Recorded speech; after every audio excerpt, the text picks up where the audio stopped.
For the past several Sundays, we've been thinking together about hope. And I have selected this topic here at the beginning of 1975 because I think it is of all qualities most important for us to have. We can do without a certain amount of money. We can do without a certain kind of housing. But there is one thing that none of us can get along without, and that is hope. To have, for instance, a hope about yourself, to look at your own life and feel hopeful about it is one of the most productive things that one can do. This doesn't mean that one is going to be an angel, going to be a saint. It doesn't mean that one can turn one's life around overnight, but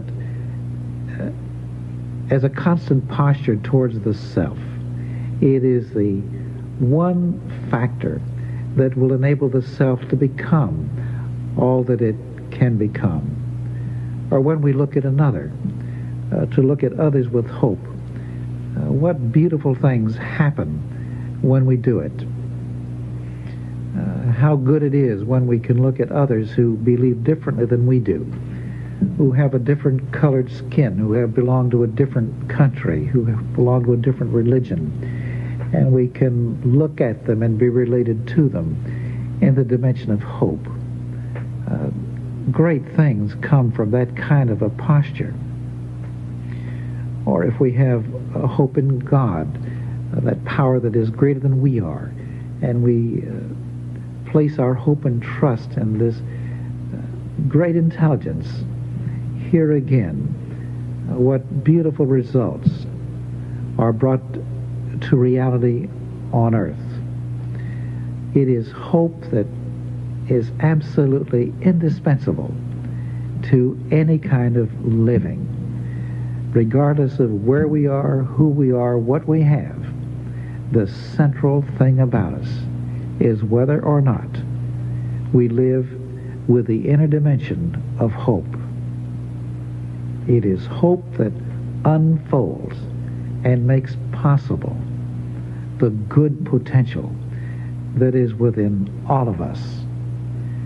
But there is another aspect of this that I would like for us to think about this morning. As a matter of fact, there are some who feel that to have hope is to give evidence of being a very naive person. The world and its realities simply kick hope right out of a person's life. And there are many things in it, to be sure, that can do just that. With the passage of time, we see that some predictions of hope never come into fruition. For instance, here is President Hoover in 1928 talking about banishing poverty from the United States. And it was his opinion then that before too long the poorhouse would be eliminated from our society.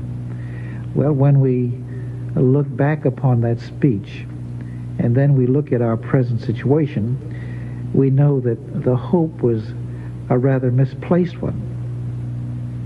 But this kind of a thing doesn't really eliminate the large place that hope must play. And it is the person who knows the score, who is thoroughly acquainted with this world, who also knows the importance that hope must have in his life. But there is one aspect of hope that we sometimes forget. And I think we find this very much in evidence when a friend of mine talked to me about becoming a writer. He had great hopes of one day making his living as a writer. And he would bring in outlines of articles and outlines of novels. And should you meet this person, you would say, what a hopeful man he is, and what great aspirations he has to become a writer. But you know, the more you knew this person, the more you sensed something that was missing. What was missing was the thing that would really make his hope a hope. For a hope that is only something in the head is not really much of a hope. A hope, for instance, that is simply an idea in the mind, and only an idea in the mind, is not really much of a hope. There is another aspect of it which we must understand.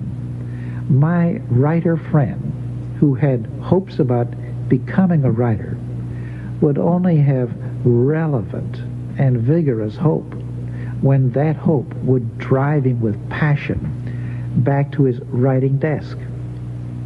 To be a hopeful person about becoming a writer means more than dreaming of becoming a novelist. You have to eventually come to the point when you act. You take pencil in hand and put it to an empty page of paper and begin to put words on that paper. Then what was a hope in the head has a chance of becoming a reality in the life. The one without the other really doesn't amount to very much. Hoping to be hope always means doing. We find, I think, the same thing in regard to one's concept of God. If, for instance, I pray to God for peace, and I hope that there will be peace on earth, well, we can rest assured that we will not have very much peace. For peace doesn't simply come out of a hope or a prayer. Peace is negotiated on earth when those qualifications that will make peace possible are fulfilled. When something happens to our economy, when something happens to our autonomous relationships to other autonomous states, then we move towards the quality of peace on earth. Hope that God will do something without us also trying to do something ourselves is a very unrealistic hope at best. And the same thing is true of health. If we pray to God for health and have a great hope that at one time we will have good health, well, the truth of the hope depends upon our doing, on our acting. The hope really becomes a hope when it rests on something that we do ourselves.